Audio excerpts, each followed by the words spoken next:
Le roi de la montagne est-il un jeu à bannir, encadrer ou au contraire à promouvoir dans les cours de récré de nos enfants?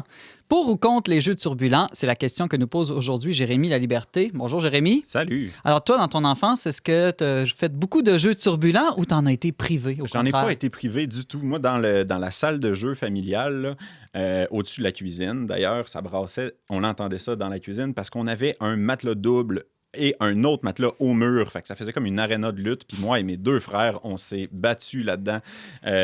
On s'est fait un peu mal des fois, mais on a surtout eu des heures et des heures de plaisir à se chamailler là. Moi, je dois dire que c'était assez turbulent aussi à la maison. Je pense qu'un de mes frères est allé 2 fois à l'hôpital pour des points de suture sur la tête. Puis là, les médecins commençaient à se poser des questions. Et il y a effectivement, on joue sur la limite quand on choisit ce genre de jeu-là. Fait que c'est sûr qu'il y a effectivement un risque. Mais dans mon enfance aussi, j'ai connu beaucoup les camps de vacances dans lesquels il y avait des fameux jeux comme les combats de coq, là, où est-ce qu'il faut voler le foulard qui est à l'arrière du pantalon de l'autre. Puis là, on se roule à terre, puis on se pousse, puis on se roule dans la boîte. Ou juste quand on allait à la piscine, ça finissait tout le temps comme une espèce de lutte. Tout le monde embarque ses épaules du moniteur, puis il y a un risque quand on joue dans l'eau. La guerre des planètes? La guerre des Ça existe planètes. encore? La guerre des jeu, planètes, c'est l'exemple parfait du jeu banni. Il n'y a plus personne qui joue à ça. Ouais, parce que C'est pour ça que les jeunes ont de l'air tristes aujourd'hui. Oui, hein? exactement. On ne peut plus jouer à la guerre des planètes.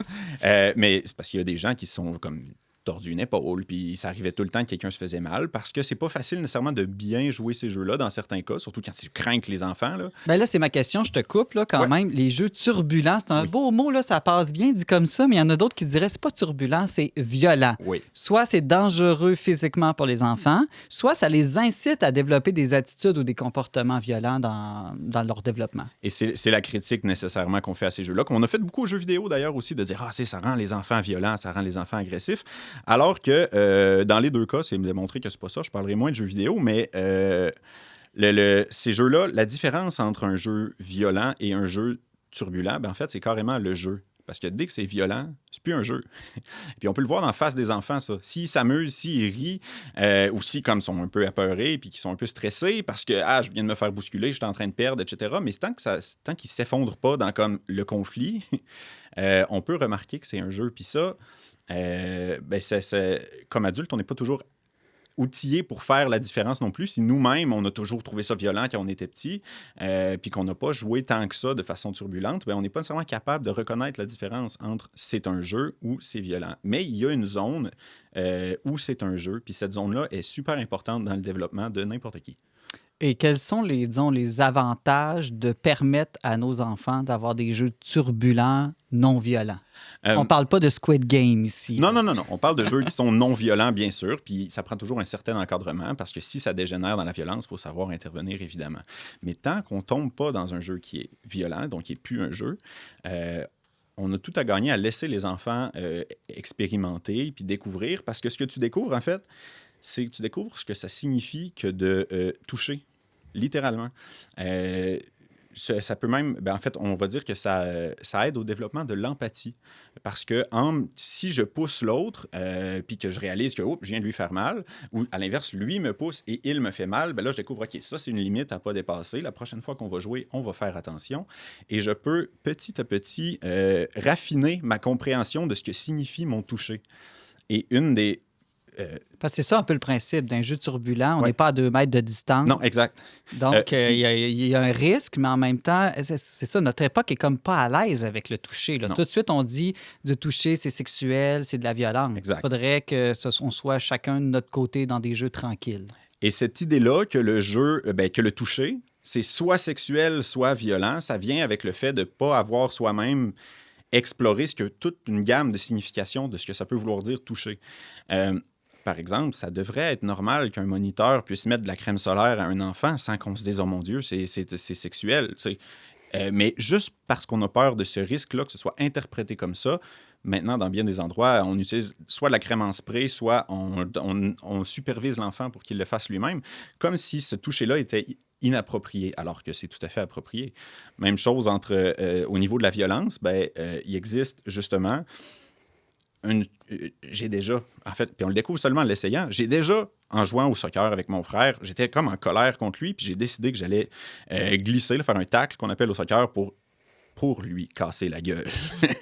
Et je ne l'ai pas manqué. Et à la seconde où j'y ai touché, j'ai réalisé que j'étais allé beaucoup trop loin. Mais ça, je l'ai appris en l'essayant. J'ai été très chanceux. Il s'est mis à rire, puis il s'en souvient même pas. Mais il a fallu que je l'essaye pour découvrir que je suis allé trop loin. Puis la fois d'après, quand je joue, je fais attention, mais je peux pas le découvrir, faire une vidéo. Je peux pas me faire expliquer ce que c'est que d'aller trop loin. Faut que des fois, je dépasse la limite, puis que je découvre la limite.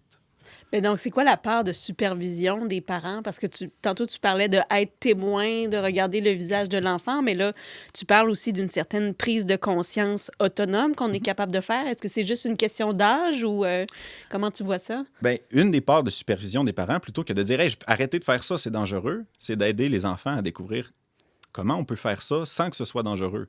On veut jouer au roi de la montagne, quoi de mieux qu'un banc de neige et un habit de neige pour pas se faire mal? C'est de la neige, puis tu es tout habillé en mou. C'est le bon contexte pour jouer. Peut-être qu'on jouera Mais pas. on lance pas des modes de glace. Exactement. Puis ça, d'aider l'enfant à faire cette différence-là. Mais si jamais il en lance une mode de glace, il va découvrir que c'était pas une bonne idée là, quand il va avoir fait mal à quelqu'un. Puis ça, ce sera un événement dommage, évidemment.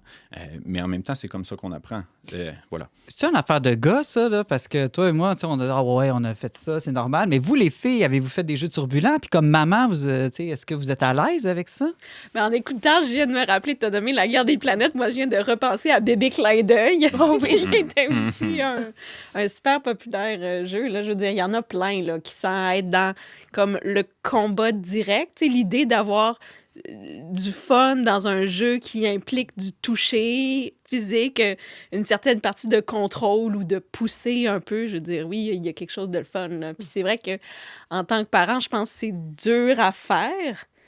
Mais c'est dur de laisser aller, de dire oui, je vais laisser les enfants se bagarrer ou se chamailler comme on veut beaucoup calmer les choses, mais c'est clair qu'il y a quelque chose de sain là-dedans. Là. Ben moi, je remarque beaucoup mon mari, comment il joue avec notre petite, là. Puis souvent, je suis comme, non, mais tu sais, je le dis un peu à la blague, je le laisse aller parce que je vois que tout le monde a du plaisir, là. Mais il faut que je passe par-dessus mes réactions primaires là, de protection pour le laisser la tourner de tous les bords, tous les côtés. Puis tu vas lui faire mal. Puis il est comme, ben non. Puis voilà. Fait que ça fait partie de nos vies. Mais moi aussi, je sais que c'est sain comme jeu, mais en dedans, quand je vois mon petit gars se bagarrer, j'avoue que j'ai un petit malaise. Puis il y a une part de... Puis évidemment, on ne peut jamais complètement généraliser ces choses-là, mais il y a quelque chose de plus maternel dans le fait de s'assurer qu'il n'arrive rien de souffrant. Puis quelque chose de plus paternel dans le fait d'encourager l'enfant à sortir de sa zone de confort, à prendre un certain risque pour pouvoir se développer. Puis évidemment, les deux parents peuvent jouer ces deux rôles-là, mais souvent... Il y a une complémentarité ici qui souvent va être plutôt du rôle du père d'encourager à prendre des risques, certainement. Souvent, ces jeux-là, par contre, génèrent des conflits. Ah, il m'a tiré les cheveux, il m'a poussé, il m'a fait mal, c'est de sa faute. Donc, dans le fond, c'est parce qu'on veut pas de conflit qu'on va dire arrêter ces jeux-là, non? Oui. Et c'est une grave erreur. Tiens, parce que, en fait, il y a des endroits aux États-Unis, entre autres, où ils ont les cours de récré, là, t'as pas une récréation de plus de 7 minutes parce que c'est impossible que les enfants restent dans l'harmonie pendant plus de 7 minutes. Mais ce que tu es en train de faire... C'est démontré scientifiquement, ça. Oui, ça, je sais pas, mais ce que je sais, c'est qu'il y a des États qui ont pris cette décision-là, qu'après 7 minutes, on rentre, parce que sinon, ça va chicaner. Mais comment tu veux que l'enfant apprenne à faire la paix s'il n'a jamais rencontré un conflit de sa vie? Donc, il faut qu'il soit exposé à une certaine dose de conflit. Puis ça s'étend jusque dans l'âge adulte. Par exemple, dans une vie conjugale ou dans n'importe quel couple, il y aura toujours une part de conflit, il y aura toujours des désaccords, des désagréments. Et là, c'est important justement d'avoir une compréhension ajustée de mon rapport à l'adversité. Si j'ai l'impression qu'il va juste se passer deux choses, soit on va s'entretuer, soit on va se quitter, ce ne sera jamais possible. Mais si dans mon histoire, j'ai appris à gérer une certaine adversité, je sais qu'un combat, c'est pas la haine et la guerre, c'est un désaccord, puis c'est une certaine lutte, mais je sais que ça peut être résolu, je suis capable de tolérer qu'on me dérange, qu'on me bouscule sans avoir l'impression que je vais mourir ou que je dois m'enfuir. Puis c'est vrai dans tous les aspects de la vie. Souvent en famille, il y a tellement des tabous, parce qu'on se dit si on en parle, on va s'engueuler, fait qu'on va se taire. Il existe sûrement une manière de se parler sans s'engueuler, mais ça, c'est une sorte de conflit, c'est une sorte de lutte. Tout à l'heure, tu parlais de l'importance du toucher, puis qu'on est peut-être moins à l'aise aujourd'hui avec ça. Je pense à deux. Bon, la lutte, là, on voit que ça fait partie de presque toutes les cultures. Ça fait même partie des premiers sports olympiques en Grèce, dans l'Antiquité. Puis j'ai vu dans tes notes aussi, tu parles de la danse. C'est vrai que la danse, ça fait partie de... Je pense, je connais pas de culture qui n'ont pas de danse, sauf peut-être la nôtre. On se dirait qu'on danse plus. T'es jamais sorti dans un club, Simon, je sais pas qu'on sait danser. Mais moi, je suis allé dans des pays d'Amérique latine où les enfants dansaient à tous les jours. Mais moi, j'ai jamais vu ça ici, sauf dans des cours spécialisés. Là, mais c'est pas répandu. On a abandonné cette forme de jeu ou de loisir qui semble être universelle. Et dans la danse, justement, il y a, surtout dans la danse, on va dire à deux, dans un tango, dans une danse peut-être plus, une danse sociale, il y a toujours un aspect de, on s'invite à faire des choses, puis là, ça prend une écoute entre les deux partenaires, puis il y a une espèce de lutte, mais une lutte qui est un jeu. Est-ce que tu es capable de me suivre si je fais ça? Comment tu réagis si je fais ça? Oups, je dois m'adapter parce que tu as fait ça. Et c'est une des raisons pourquoi est-ce que la séduction se passe beaucoup par la danse. On va évaluer notre partenaire par sa capacité d'écoute, par sa capacité d'interaction, parce que s'il est juste dans sa tête puis qu'il me pile ses pieds, il ou elle, j'apprends peut-être que dans notre vie, quand il y aura des conflits, je vais me faire piler ses pieds puis l'autre va être juste dans sa tête. C'est exactement ça, tu sais. Et donc, la danse, il y a quelque chose dans ce qu'on vit dans notre corps qui se généralise dans ce qu'on vit dans nos relations puis dans nos sentiments aussi. Ouais. J'ai une question à 100$ pour Vas-y. toi. Est-ce que Jésus a fait des jeux turbulents puis est-ce qu'il a dansé? Il y a plein de représentations de Jésus où on le voit faire ça, entre autres dans la Passion du Christ. On le voit qu'il joue avec Marie, il lui envoie de l'eau en pleine face, il se met à rire. Puis, tu sais, il y a quelque chose... Bon, on voit qu'il... Mais une chose qu'on sait de Jésus, c'est qu'il était capable de prendre une claque d'en face. Même deux. Oui, il nous invite à tendre l'autre joue, puis on voit pendant son procès aussi, on voit qu'il se fait gifler. Il reste calme, il dit « Pourquoi tu fais ça?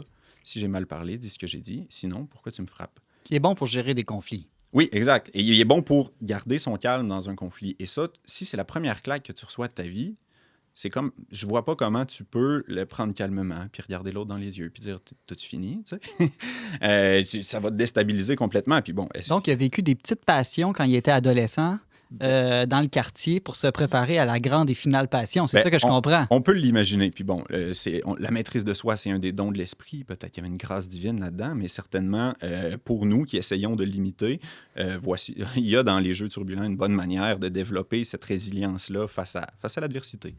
Voilà.